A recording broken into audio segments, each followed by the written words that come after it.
Hice una pregunta en esta semana de cómo es que logramos crecimiento, ese crecimiento espiritual, cómo logramos esa madurez espiritual. Y pocos son los que contestan de manera correcta de cómo puedo lograr esa madurez espiritual, ese crecimiento espiritual. Y obviamente es a través de la palabra. Pero quiero decirte algo. Si tú pones atención en toda la Biblia, ¿cuál es el sentido que Dios quiere que tú desarrolles? ¿El gusto? ¿Las manos? ¿El olfato? ¿Los ojos? ¿O los oídos? Hay que poner mucha atención en lo que dice la palabra. Y había una frase que Jesús siempre decía cada vez en cada enseñanza: el que tenga oídos, que oiga. Entonces la pregunta es: ¿cómo es que yo puedo lograr un crecimiento y una madurez en mi vida espiritual? Oyendo la palabra, pero sobre todo en familia. ¿Por qué en familia? Porque así lo estableció Dios.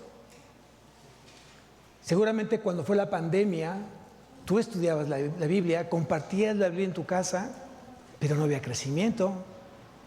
Es más, hubo enfriamiento. ¿No es cierto? Y sin embargo, cuando tú vienes los domingos a escuchar la palabra y vienes en familia, aunque no conozcas a todos tus hermanos, pero estamos en una familia, estamos dentro de un rebaño, al cuidado de un pastor, Dios comienza a dar crecimiento justamente a la iglesia. Porque así lo diseñó Él. Amén. Bien, vamos a iniciar la predicación. ¿Quién está en lucha? Ay, la mayoría. Muy bien. Entonces seguramente este mensaje va a ser de mucha bendición para aquellos que estamos en lucha, aquellos que estamos guerreando, aquellos que estamos hoy en batalla diaria. Tal vez tienes batalla en tu matrimonio, tal vez en tu familia, en tu trabajo, en tu negocio, con el vecino, en tu misma iglesia hay guerra, hay luchas. Contigo mismo hay luchas. El título de la predicación, para que lo anotes, es Usando las armas poderosas. Usando las armas poderosas.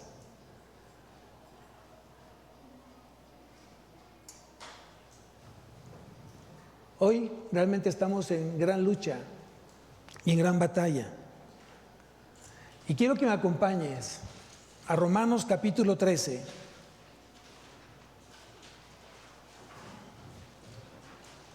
Romanos capítulo 13, versículo 11. Vean lo que dice aquí Pablo a Romanos, en Romanos 13, 11, dice: y esto, conociendo el tiempo, que es ya ahora de levantarnos, ¿de dónde? ¿De dónde? Del sueño. Porque ahora está más cerca de nosotros nuestra salvación que cuando creíamos. Entonces quiere decir que cada día que pasa estamos más cerca de ser llamados ¿por quién? Por Cristo. Cuando Cristo haga el llamado a su iglesia, en ese momento su iglesia va a ser arrebatada en las nubes con Él. ¿Quién lo cree? ¿Tú lo crees? Yo sí lo creo. Y yo estoy esperando justamente que eso suceda. No sé si va a ser en este año, en 5 años, en 10 años.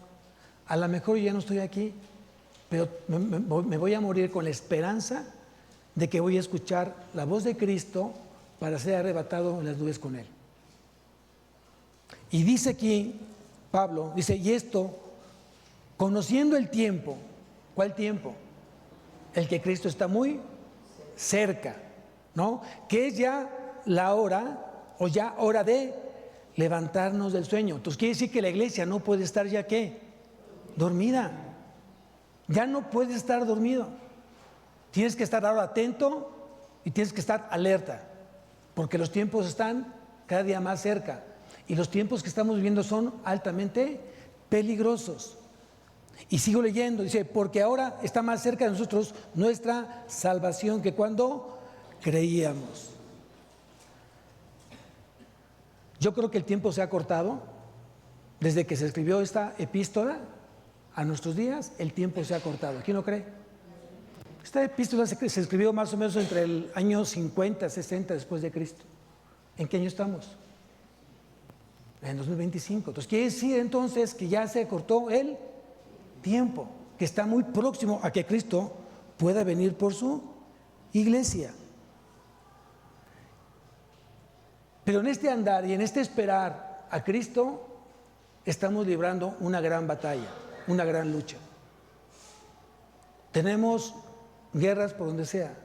Y no me refiero a la guerra física, es cierto. Hay varios países que están en guerra y que es el reflejo de cómo está la humanidad.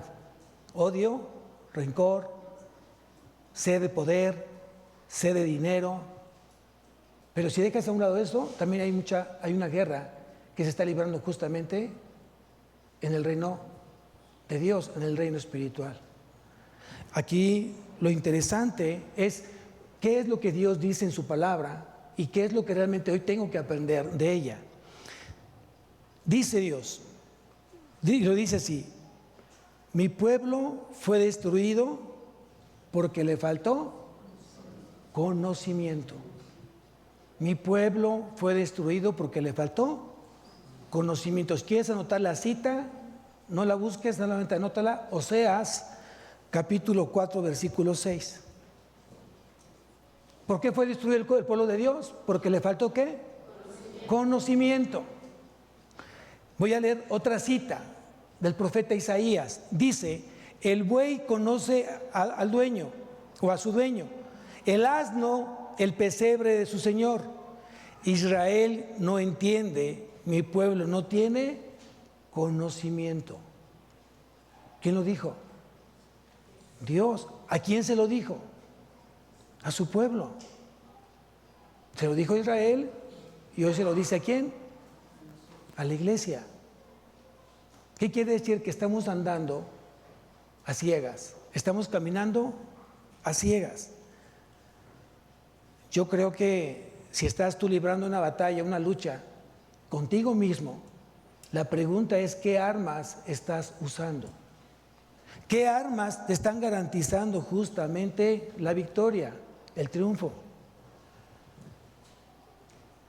Algo que también dice la Escritura, dice lo siguiente: porque no tenemos lucha contra sangre y carne, sino contra principados, contra potestades, contra gobernadores de las tinieblas de este siglo, contra huestes espirituales de maldad en las regiones celestes. Anótate el pasaje, Efesios 6:12.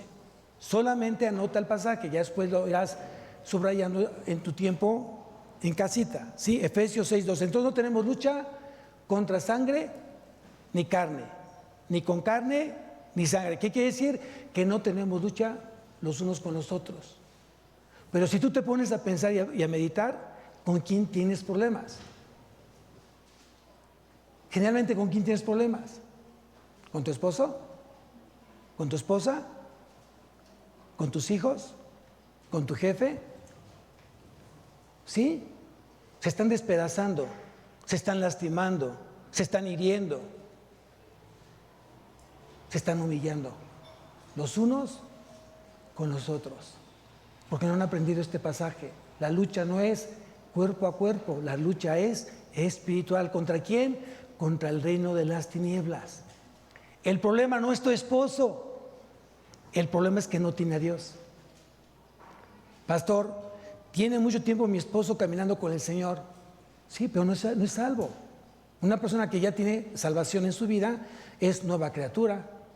Las cosas viejas pasaron y aquí todas son hechas nuevas. Alguien que ya nació de nuevo tiene una nueva conversión en Cristo. Una persona que sigue usando armas carnales es que no ha nacido de nuevo, porque dice también la palabra que el hombre natural no percibe las cosas que son del Espíritu de Dios, porque no las puede entender y porque para él son locura, porque hay que discernirlas espiritualmente.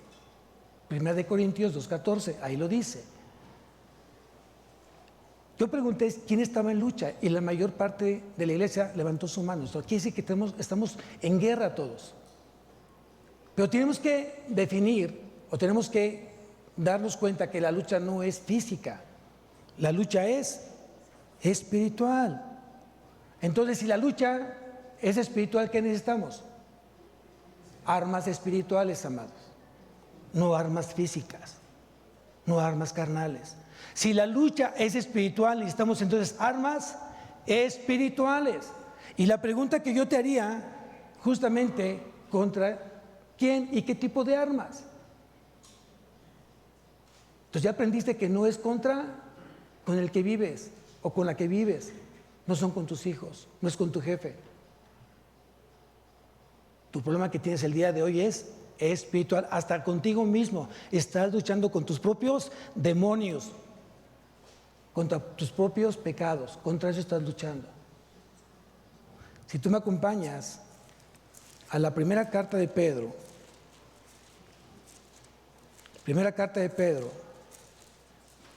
capítulo 5, versículo 8.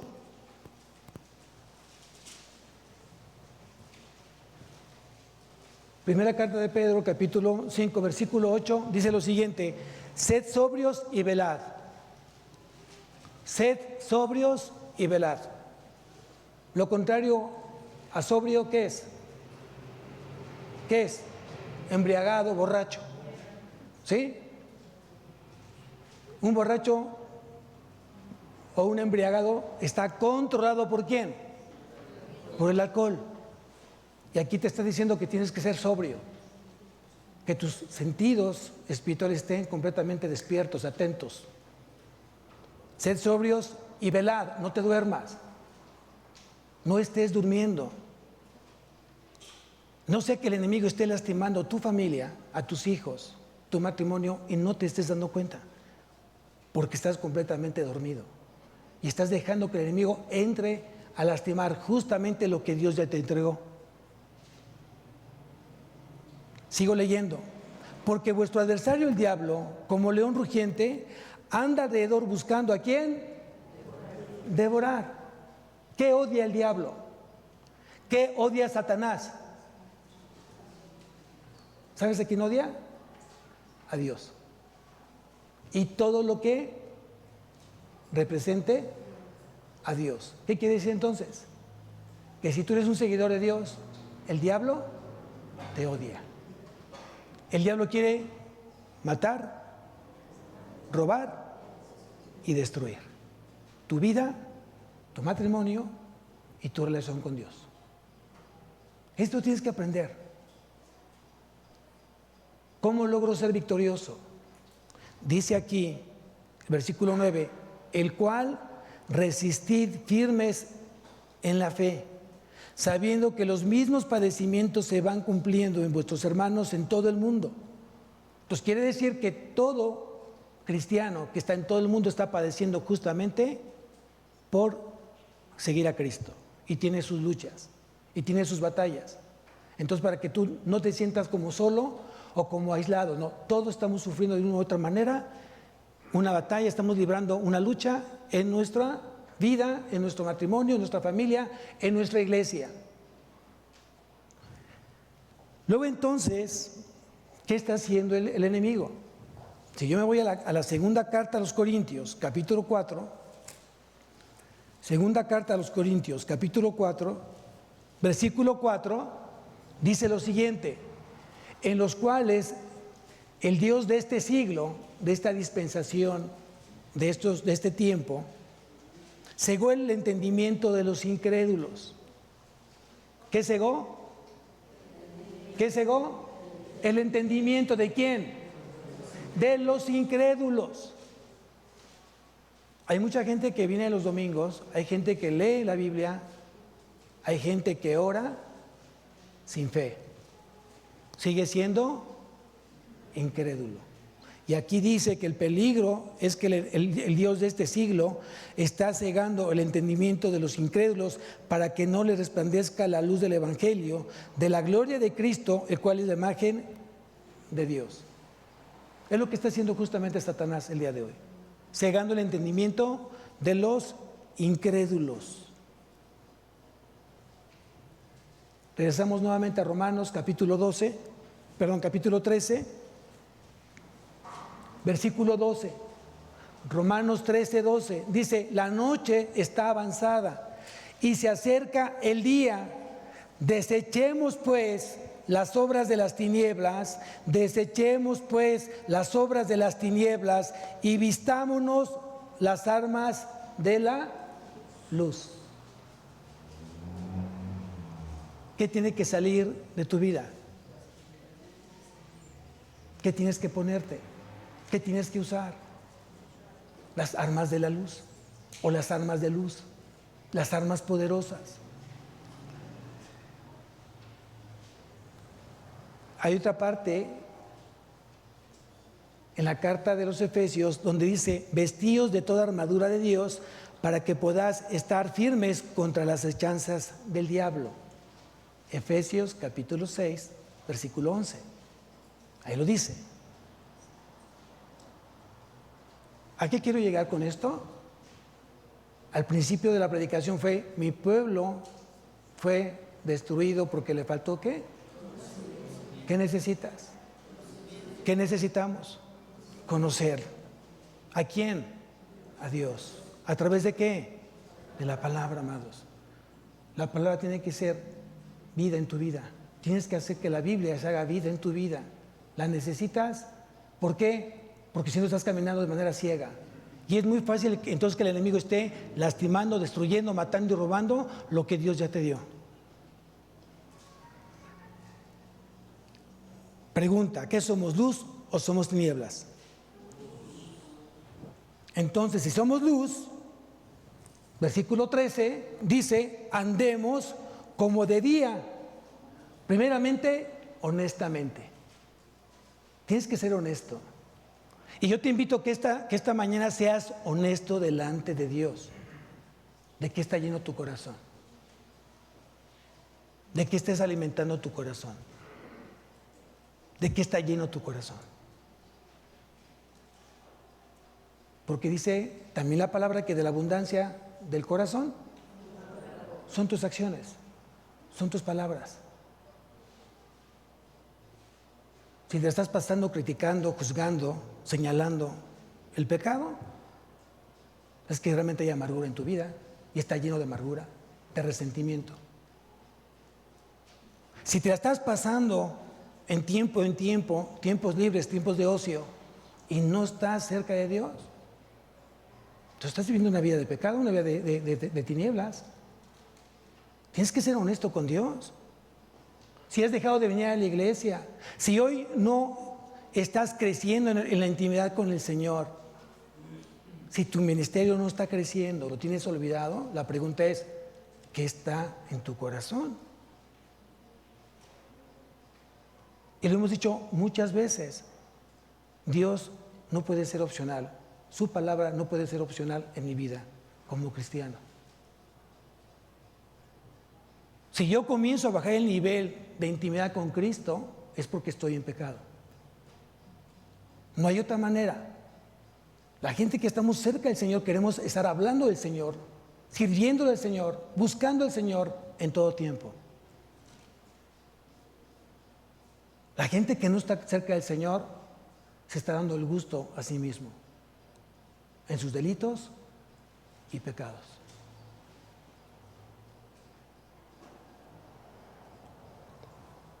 ¿Cuál fue lo que Jesús enseñaba a sus discípulos? A ver, acompáñame a Mateo capítulo 22.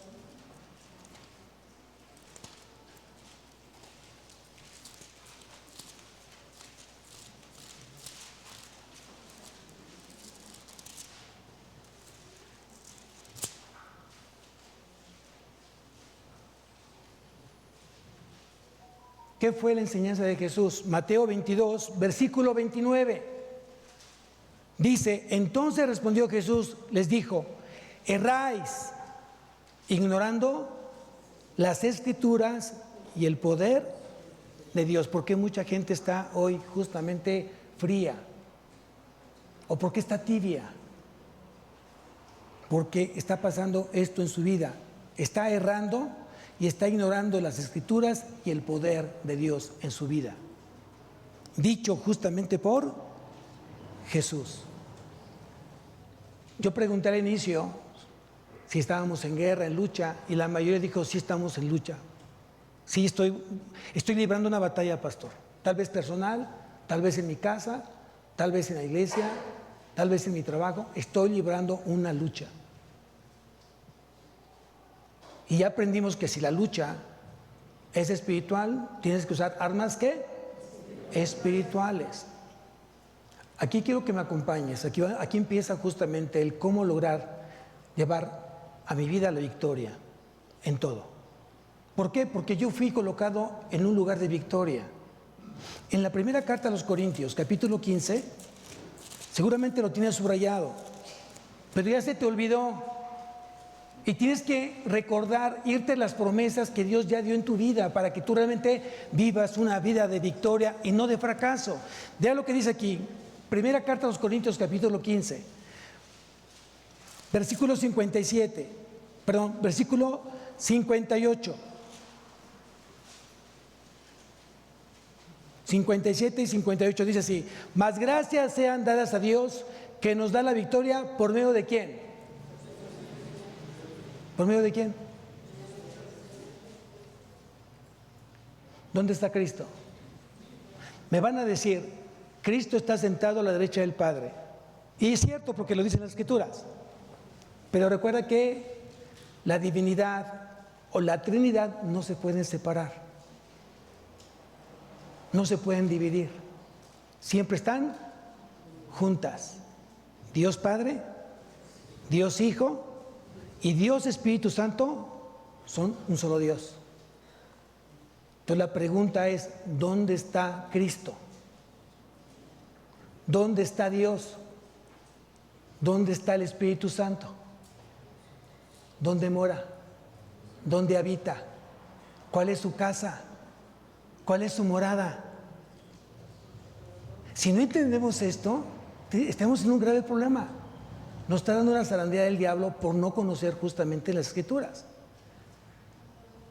La morada del Espíritu Santo somos nosotros. El templo del Espíritu Santo somos nosotros, es tu cuerpo. Ahí mora el Espíritu Santo.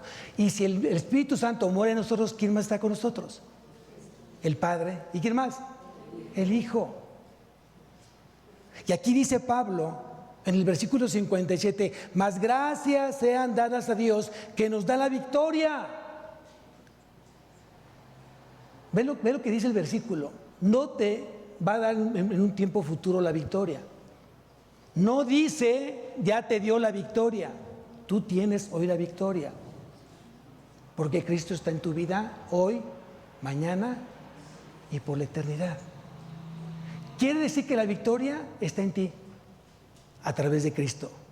Cada vez que tú te vinculas a Cristo, cada vez que tú te relacionas con Cristo, cada vez que tú te intimidas con Cristo o intimas con Cristo a través de la palabra, tú tienes la victoria.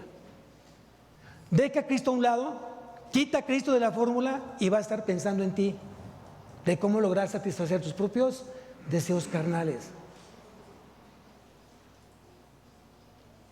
¿Quién quiere amar a Dios más? ¿Quién quiere amar a Dios más? No escucharon, va otra vez. ¿Quién quiere amar a Dios más? Amén. Gloria a Dios por eso. Despierta al que está al lado, dile, no te duermas, dile, no te duermas, te estás perdiendo de lo bueno. Te estás perdiendo de lo bueno. Dios te quiere en la victoria, no en la derrota. Y muchos quieren vivir en la derrota, en el fracaso. Porque les faltó conocimiento. Qué triste que hoy tenga que Dios estarle recordando los principios. Y los principios es que tú no te puedes separar de Dios a través de la Escritura. No puedes, no debes. Porque vas a dejarle al diablo que comience a obrar de una manera terrible en tu vida. En la segunda carta a los Corintios, capítulo 2, segunda carta a los Corintios, capítulo 2, versículo 11, dice, para que Satanás no gane ventaja alguna. ¿Sobre quién? ¿Sobre quién? sobre nosotros, pues no ignoramos sus maquinaciones. Tú ya debes de saber cómo actúa el diablo. ¿Sabes que está como león rugiente, esperando a quién? Tú ya sabes qué es lo que está usando. Y puede estar usando a alguien cerca de ti, puede estar usando algo que tú tienes y que ya tiene tiempo que Dios ya te dijo que tienes que alejarte de eso. Y sigues insistiendo en tenerlo. Y por eso vienes de fracaso en fracaso. Tú necesitas estar usando hoy las armas poderosas. Las armas poderosas, porque estás librando una lucha espiritual, armas espirituales de poder. Vamos a ver algunas, no nos daré el tiempo para ver todas, pero vamos a ver algunas. Y quiero que me acompañes ahora sí en la segunda carta a los Corintios, capítulo 10, versículo 3. Segunda carta a los Corintios, capítulo 10, versículo 3. Dice así: pues aunque andamos en la carne, no militamos según la carne. Vamos a entender el versículo. Vamos a escudriñar el versículo para yo entonces ponerlo en práctica. Dice así: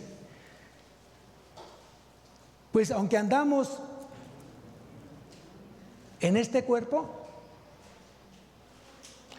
aunque andamos en este mundo, ¿está quedando más claro? ¿Sí? ¿Qué dice? No luchamos, no guerreamos. Eso significa la palabra militamos. Guerrear o luchar. Según el mundo, según mi cuerpo. No. Es muy importante eso, porque la lucha no es contra sangre ni carne. Cuando yo usé mis armas carnales en mi vida, me fue muy mal. ¿A ti cómo te fue? Porque eran armas finitas, limitadas. No podíamos. La mala palabra, el golpe, la mentira, el engaño, el empujón, eran nuestras armas del mundo que usábamos. La tranza. Pero hoy no somos ya carnales. ¿Qué somos? ¿Seguros que son espirituales? Sigo leyendo. Porque las armas de nuestra lucha no son de este mundo, no son carnales, sino poderosas en Dios para la destrucción de fortalezas. Esto tiene mucha luz. Esto tiene mucha luz. Primeramente dice, porque las armas de nuestra lucha no son carnales, sino poderosas en Dios. Quiere decir, ¿de quién es la batalla? ¿De quién es la guerra? De Dios. La guerra es de Dios. Porque son armas poderosas ¿de quién? De Dios. No son tuyas. Pero Dios en su amor ya te las cedió. Todos los que estamos acá, que hemos nacido de nuevo, tenemos la armadura de Dios. Él ya nos dio de su armadura. ¿Quién lo cree? Luego entonces, si ya Dios nos dio de esa armadura y la batalla y la guerra es de Dios, ¿cuál es mi responsabilidad? Mantenerte en el lugar de victoria. ¿Quién es la victoria? ¿Quién es la victoria? Cristo es la victoria. Entonces quiere decir que tu lugar, tu posición, tu vinculación tiene que ser Cristo, para que entonces tú ahí te mantengas en victoria mientras Dios sigue luchando por ti. Dios no necesita que tú le ayudes a Dios, no lo necesita. Él puede solo. Él es un Dios ¿qué? Todopoderoso. Yo necesito mantenerme en el lugar donde Dios me puso, en el lugar de victoria con Cristo Jesús, en los lugares celestiales con Cristo Jesús, sentado ahí, escuchándolo a Él, que Él siga hablando a mi vida, que Él me siga consolando, que me siga fortaleciendo, que me siga dando dirección. Ahí debo de estar. no en otro lugar. ¿Lo estás entendiendo? Deja de estarle queriendo ayudar a Dios y deja de querer de pasarte de vivo pensando que si tú un día dijiste que Cristo es tu Salvador y Señor y no estás haciendo nada por reafirmar esa fe, te estás engañando, no estás siendo honesto. Y tienes que ser honesto.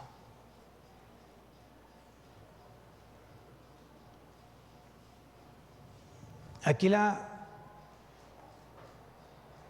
el consejo sería: garantiza la victoria en tu vida.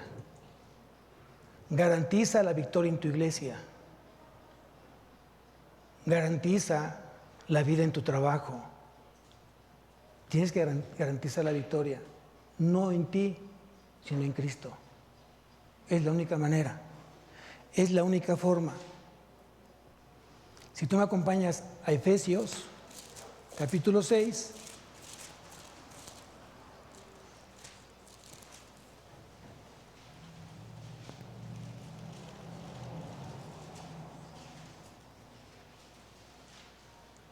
versículo 10, Efesios 6:10, que dice: por lo demás, hermanos míos, fortaleceos en el Señor y en el poder de su fuerza. El cristiano es poder, o tiene el poder cuando está vinculado en Cristo, en el Señor, no solo. No hay forma. ¿Qué tengo que hacer, pastor? Estar pegado a Cristo, intimar con Cristo, dejar de vivir tú y que Cristo viva en ti. ¿Qué es lo que haces realmente un día normal en tu vida? ¿A qué horas te levantas? No, pues me levanto como al 10 para las 12. No, pues no. No, ya empezamos mal el día. Yo me levanto como a las 9 de la mañana, pegándole como 9, 10, ¿no? No, pues ya empezamos mal el día. Te va a ayudar el que tú te levantes temprano. ¿Por qué? Porque Cristo se levantaba de mañana. ¿Dónde tienes que estar? Con Cristo. Si Cristo se levantaba temprano a orar al Padre, ¿cuál es la enseñanza del cristiano? Tiene que levantarse a orar desde muy temprano, antes que estén los pajaritos ya chiflando, ya el celular sonando, los carros pasando. Tienes que hacer que sea un tiempo de intimidad, a solas, que no haya nada que te esté interrumpiendo. Ay, pastor, así me la puso difícil. Claro, es sacrificio. Y Dios no va a recibir nada si no es a través de algo que te cueste. Apréndelo. Dios no recibe nada si no te está costando dárselo. Dalo como sacrificio. Quitarle el sueño a tu carne al principio cuesta mucho trabajo, sacrificio. Dáselo al Señor, te lo entrego a ti, Señor. Hazme que me levante temprano, a la hora que tú me digas. Yo estoy puesto para escucharte. ¿Quién dice amén? Eso te va a llevar justamente a la victoria. Pero vamos a ver algunas armas, porque el tiempo sigue avanzando y se me está acabando el tiempo. Aquí mismo en Efesios capítulo 6, quiero que me acompañes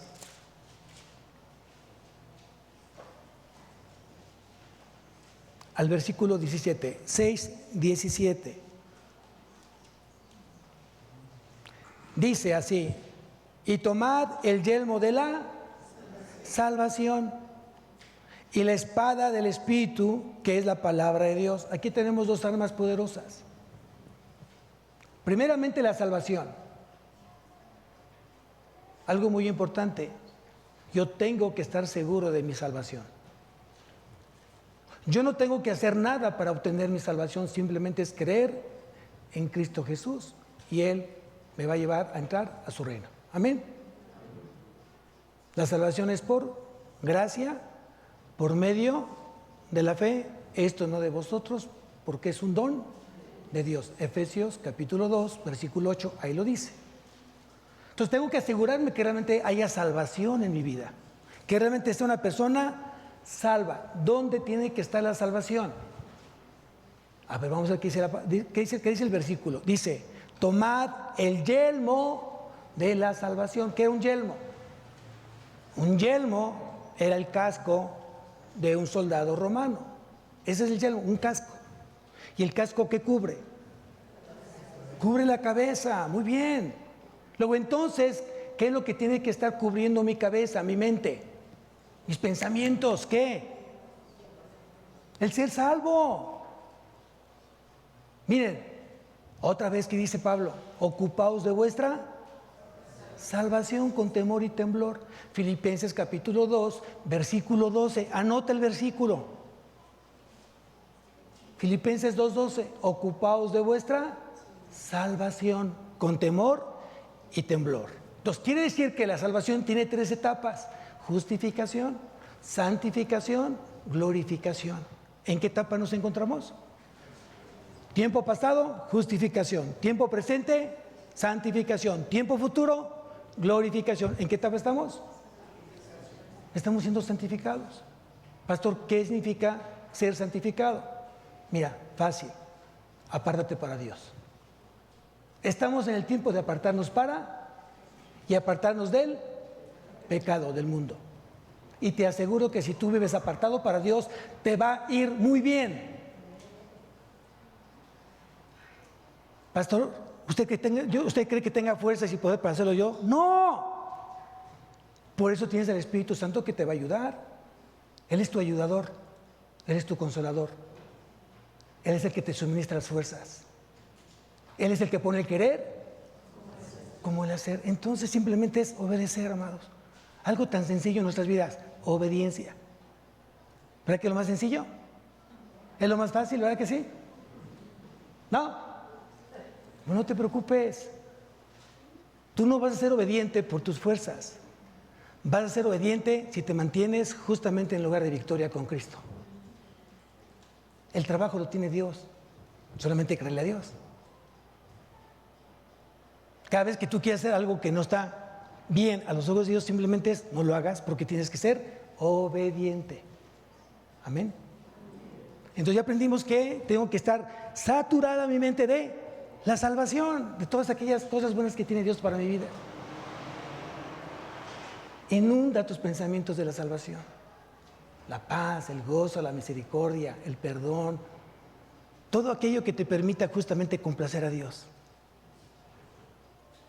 Pero también dice que hay otra arma pegada a esa parte. Dice entonces,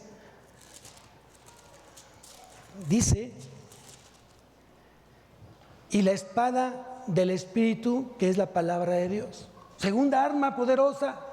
No solamente es la salvación. Doy por hecho que los que estamos acá somos nacidos de nuevo. Quiere decir que tú ya naciste de nuevo, tienes la salvación. Inunda tus pensamientos con la salvación.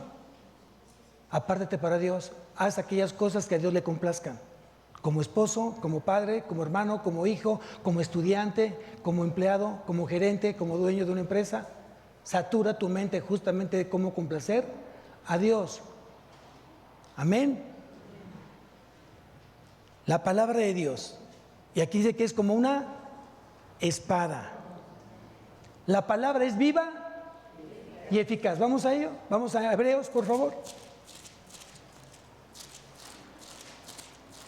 Capítulo 4, versículo 12, Hebreos 4:12, dice lo siguiente: porque la palabra de Dios es viva y, ponle ahí una rayita, ponle ahí una flechita, poderosa. Eficaz significa poderosa. No solamente comunica vida la palabra de Dios, tiene poder. La palabra de Dios tiene poder. Cada vez que tú tienes comunión con Dios, Él te da de su poder a través de la palabra. Es sorprendente. Sigo leyendo. Porque la palabra de Dios es viva y eficaz y más cortante que toda espada de 2 filos, y penetra hasta partir el alma y el espíritu y las coyunturas y los tuétanos y discierne los pensamientos y las intenciones de Él. ¿Qué necesitamos? ¿Qué necesitamos? Te voy a decir lo que necesitamos. Necesitamos tener discernimiento de nuestros pensamientos. ¿Qué pensamientos realmente te van a llevar a la victoria y qué pensamientos te van a llevar a la derrota? ¿La lucha dónde está? ¿La lucha dónde se está dando? ¿Dónde se está librando la lucha? En la mente. La guerra espiritual empieza justamente ahí, en la mente. ¿De qué está lleno tu corazón? ¿De qué está llena tu mente? Hoy estás aquí escuchando una predicación. ¿Dónde está tu mente? ¿En la tarjeta de crédito? ¿En la renta? ¿En el pago del agua? ¿El pago del predial? ¿En la colegiatura del hijo? ¿Dejaste los frijoles prendidos en la estufa? ¿En qué está hoy tu mente? Recuerda que el diablo quiere distraerte para que no pienses en Dios. Si él logra el cometido de distraerte, ya ganó el diablo y ya perdiste tú. Hoy lo que necesitamos es discernir qué tipo de pensamientos está llenando mi mente, mi corazón. Aquí les voy a dar un secreto, o hay una revelación de Dios. Si tú me acompañas nuevamente a Efesios capítulo 6,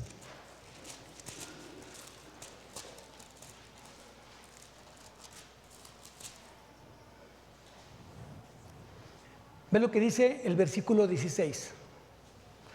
Sobre todo tomad el escudo de la fe. La fe es otra arma. Y dice, sobre todo tomad el escudo de la fe con que podáis apagar los dardos, todos los dardos de fuego de quién.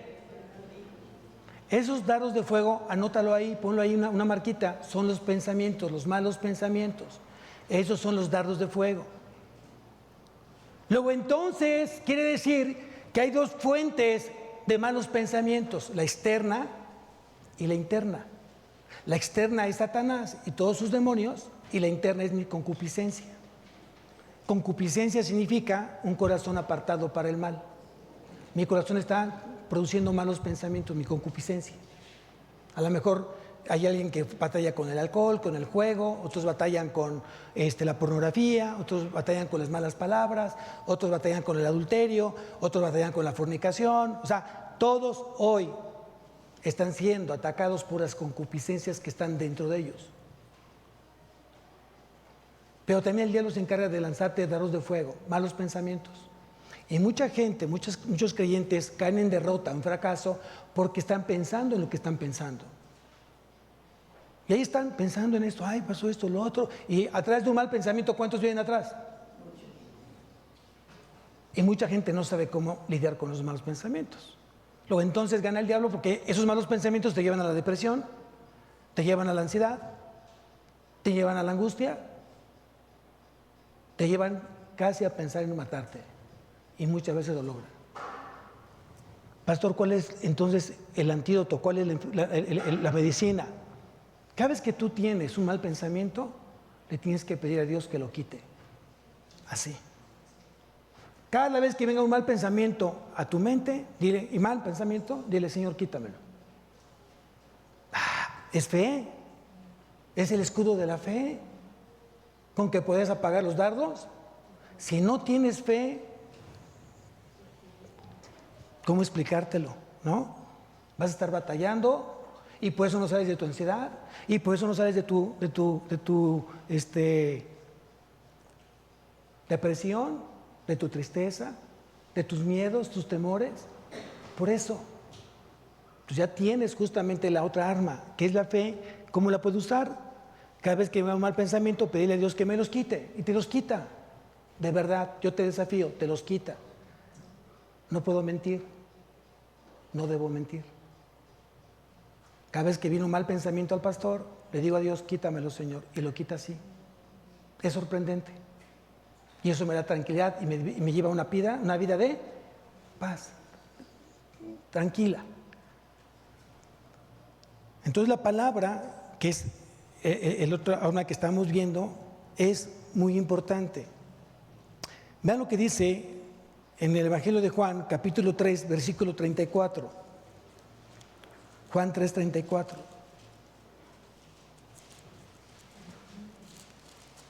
Evangelio de Juan, capítulo 3, versículo 34. Vean lo que dice: porque el que Dios envió, las palabras de Dios habla, pues Dios no da el Espíritu por medida. ¿A quién Dios envió? A Cristo. ¿Y Cristo qué es? El Verbo. ¿Y qué es el Verbo? La palabra. Logos, la palabra. Y la palabra se hizo carne y habitó entre nosotros, lleno de gracia y verdad. Si te vas a otro pasaje, ahí mismo en el Evangelio de Juan, capítulo 6, versículo 63, ven lo que dice aquí el apóstol Juan, capítulo 6, versículo 63, dice: el Espíritu es el que da vida. Aquí entiéndese el Espíritu como el Espíritu Santo. El Espíritu es el que da vida, la carne para nada aprovecha. Las palabras que yo he hablado son ¿qué? Espíritu y son vida. ¿Qué necesitamos como espirituales? El alimento espiritual. Tú comienzas la semana el domingo, porque es el primer día de la semana.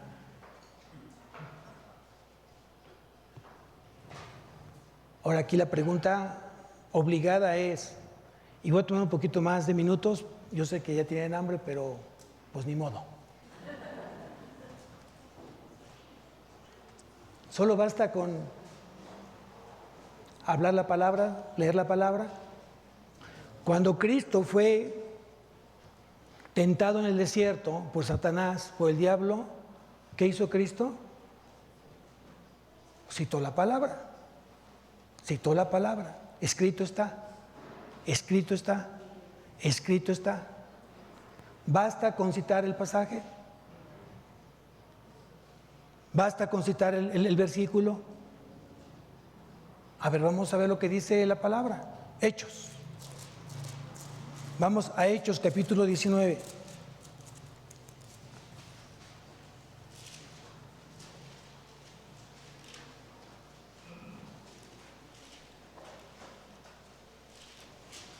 Versículo 12. Hechos capítulo 19, versículo 12 dice: de tal manera que aún se llevaban a los enfermos los paños o delantales de su cuerpo, y las enfermedades iban de ellos y los espíritus malos salían. Pero algunos de los judíos exorcistas ambulantes intentaron invocar el nombre del Señor Jesús sobre los que tenían espíritus malos o demonios, diciendo: os conjuro por Jesús el que predica Pablo. Es lo que decían justamente estos sacerdotes judíos. Versículo 15.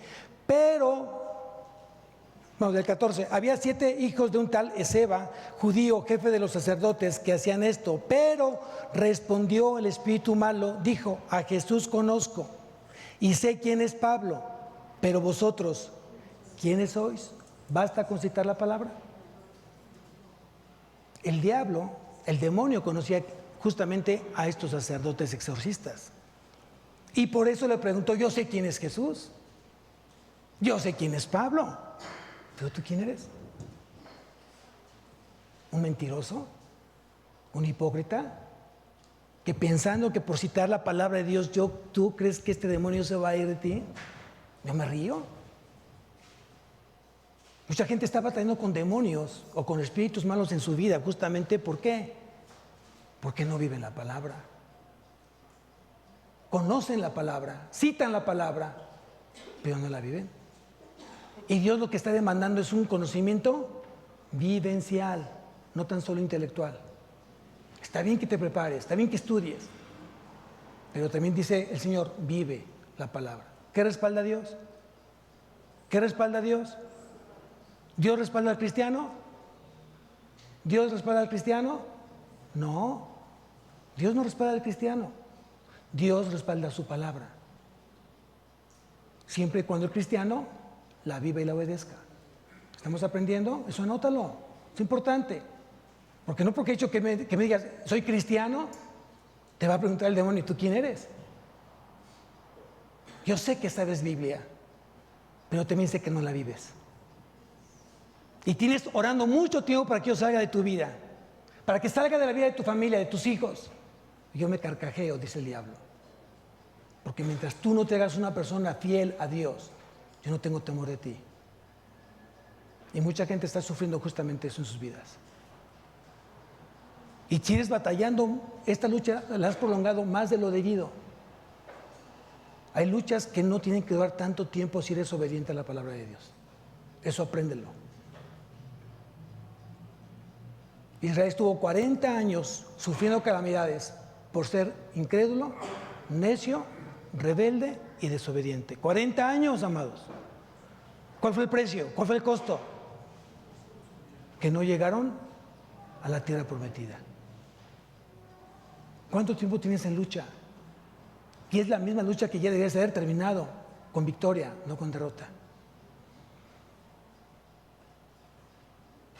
Voy a decir última palabra, última arma poderosa, el Espíritu Santo.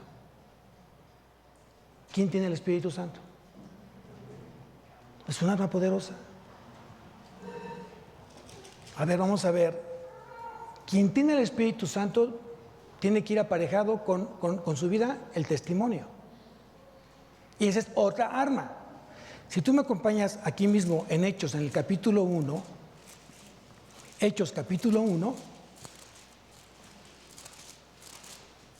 versículo 8, dice, está hablando Jesús, dice, pero recibiréis poder cuando haya venido sobre vosotros el Espíritu Santo. Y me seréis testigos en Jerusalén, en toda Judea, en Samaria y hasta el último de la tierra. Esto lo dijo Jesús días antes de que el Espíritu Santo fuera derramado en el corazón de sus discípulos. Eso ya fue en el tiempo Pentecostés, ya sucedió. El Espíritu Santo ya fue derramado. La pregunta es, ¿el Espíritu Santo fue derramado ya en tu vida? Amén. Si es así, entonces tú tienes el poder. El poder de la tercera persona de la divinidad. No es cualquier poder, es la persona que tiene ese poder. Pero ¿para qué vas a usar ese poder? Y me seréis, ¿qué dice? Testigos. Y me serás testigo en tu casa, en tu trabajo, en tu iglesia y fuera de ella. Aplícalo así en tu vida el día de hoy. Si realmente tienes al Espíritu Santo, está aparejado con el Espíritu Santo el testimonio, porque el Espíritu Santo nos está llevando nuevamente a recuperar la imagen de Cristo en nuestras vidas, lo que el pecado ha lastimado. ¿Cierto o falso? Entonces quiere decir que si el círculo de pecado está disminuyendo, tienes que parecer más a Cristo. Si el círculo de pecado está disminuyendo más en tu vida, tienes que hablar más como Cristo. Si el círculo de pecado realmente está desapareciendo más en tu vida, quiere decir que hoy sabes la importancia de depender de Dios y no de ti.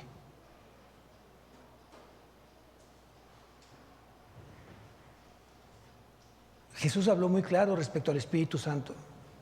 Evangelio de Juan, capítulo 16.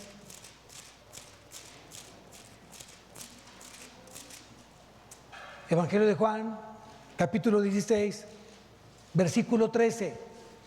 Dice, pero cuando, está hablando Jesús, pero cuando venga el Espíritu de verdad, o sea, el Espíritu Santo, Él os guiará a toda la verdad, porque no hablará por su propia cuenta, sino que hablará todo lo que oyere y os hará saber las cosas que habrán de. Aquí nos dejó Jesús al Espíritu Santo. ¿Con qué propósito? Para santificarnos. Para justamente Él nos está preparando para ser, en el tiempo de Dios, ser glorificados, iglesia. Ser glorificados. Esa es la obra del Espíritu Santo. El templo del Espíritu Santo, la morada del Espíritu Santo, el tabernáculo del Espíritu Santo, somos cada uno de nosotros. Ahí mora el Espíritu Santo. Con esto termino. Imagínate entonces, si Dios está morando en tu vida, si Dios está morando en tu cuerpo, ¿cómo estás cuidando tu cuerpo? ¿Con qué lo estás alimentando? Estoy hablando de manera espiritual, ¿eh? ¿Con qué lo estás alimentando? Cada vez que tú estás fornicando, Dios está dentro de ti. ¿Tú sabías eso? Y estás llevando justamente al Espíritu Santo a presenciar justamente una situación terrible en tu vida. Cada vez que tú estás viendo pornografía, quien está ahí contigo es el Espíritu Santo. ¿Tú sabías eso? Cada vez que tú maldices, hieres a tu esposa, a tu esposo, a tus hijos, quien está ahí contigo es el Espíritu Santo. Y Él está como testigo. Esto lo digo para que realmente reflexiones a partir de ya, de hoy. Reflexiona hoy realmente cómo estás llevando tu vida. Dios no puede ser burlado. Dios te está demandando una vida apartada para Él. Él te compró con precio de sangre, para que seas testigo fiel de que Cristo vive en ti. Haz que el nombre de Cristo tenga ese honor hacia la gente que no lo conoce. Dale esa honra al Señor. Para eso fuiste escogido, para que me seas testigos en tu casa, en tu escuela, en tu trabajo, en el mundo. Sé mi testigo. Cada uno de nosotros somos extensiones de Cristo aquí en la tierra. Y eso es un privilegio, eso es un honor. No le sirves a nadie más importante que no sea Dios. Y debes sentirte completamente feliz que le estás sirviendo a Él de manera correcta. Amén. Yo sigo orando por agua de vida. Esa es mi labor, orar por ustedes. Esa es mi responsabilidad delante de Dios. Su responsabilidad es orar por mí y por mi familia. Si oramos los unos a los otros, porque también esa es otra arma, la oración. La oración es un arma poderosa de Dios para la destrucción de fortalezas. La oración tiene que estar aparejada en la vida del cristiano. ¿Qué significa, pastor? Significa que la oración es una dependencia total y absoluta de Dios. Esa es la oración. Yo clamo a Dios, platico con Dios, busco a Dios en oración. En oración y ruego y con acción de gracias. Esa es nuestra vida cristiana. Lo demás es religiosidad. Si eso no abunda tu corazón, estás siendo simplemente una persona religiosa. Y eso no sirve. Yo espero que Dios haya hablado a tu vida, como habló a la mía. Y necesitamos ser una iglesia mansa, humilde, fiel, comprometida, obediente. Que nos amemos unos a otros y que nos respetemos unos a otros. Amén. Vamos a levantarnos, iglesia. Vamos a orar.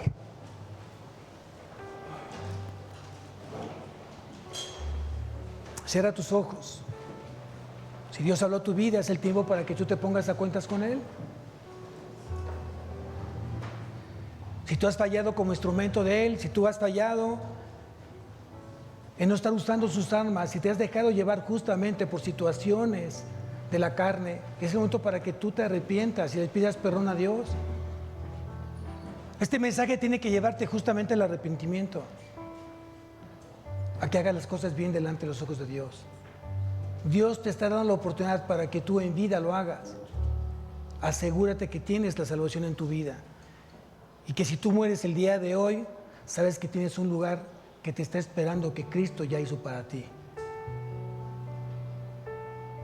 Deja de estar durmiendo.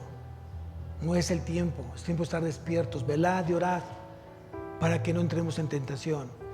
A la verdad el espíritu está dispuesto, pero la carne es débil, es lo que dice la palabra. Padre bendito, Señor, en esta mañana te doy tantas gracias, porque cada vez que hablas en mi vida me sacudes. Cada vez que hablas en mi vida me inquietas, Señor, de lo cual estoy agradecido. Yo necesito, Señor, estar seguro, completamente convencido que el camino que estoy andando es el camino estrecho, que está cercado por tu palabra, Señor. Que este camino estrecho me está llevando a la puerta estrecha que eres tú, Señor. Te pido, Señor, que me ayudes. Yo no puedo hacer las cosas, pero tú sí puedes a través de mí. Ayúdame a obedecerte. Ayúdame a entregarme más a ti, Señor. Sígueme preparando como ese instrumento útil, sabio, santificado, dispuesto para toda buena obra. No importa la edad que tenga, porque te tengo a ti y eso es suficiente. Enseña que esta iglesia sea una iglesia que dependa 100% de ti. Una iglesia que sepa aprender a caminar con temor tuyo. Una iglesia que sea ejemplo de otras iglesias, Señor. Una iglesia donde no se permite el pecado. No hay permiso para pecar. No hay licencia para pecar, sino solamente hacer todo lo que te complazca a ti. Doy tantas gracias por los corazones que tú enviaste, por las familias que tú enviaste, por los matrimonios, por los jóvenes, por los varones, por las mujeres, por los abuelos. Doy tantas gracias, Señor, por cada uno de ellos. Yo los bendigo en el nombre de Jesucristo. Y te ruego, Señor, que sigas derramando bendición sobre bendición, gracia sobre gracia, Señor, en cada corazón. Te lo suplico en el nombre de Cristo Jesús. Amén y amén. Que Dios bendiga su semana, amados.